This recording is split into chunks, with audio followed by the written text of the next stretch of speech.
आणि जहाल महिला माओवादी तारक्कानं आज गडचिरोलीमध्ये मुख्यमंत्र्यांसमोर आत्मसमर्पण केलं।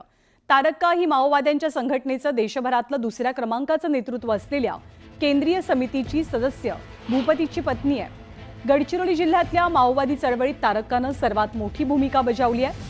आज मुख्यमंत्र्यांच्या उपस्थितीत 11 जहाल माओवाद्यांनी आत्मसमर्पण केलं, त्यात तारक्काचाही समावेश आहे।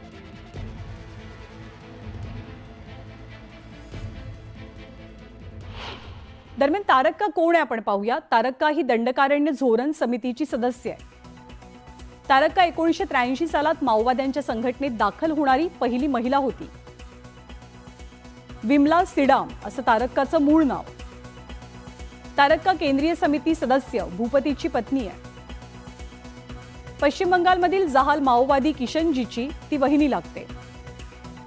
तारक्कावरती 170 पेक्षा जास्त गंभीर गुन्हे दाखल आहेत आणि 40 वर्षांपेक्षा अधिक काळ ती माओवादी चळवळीमध्ये सक्रिय आहे। महाराष्ट्र, छत्तीसगड आणि तेलंगणात तारक्कावरती अनेक गुन्हे दाखल आहेत। याच तारक्कानं आज आत्मसमर्पण केलंय।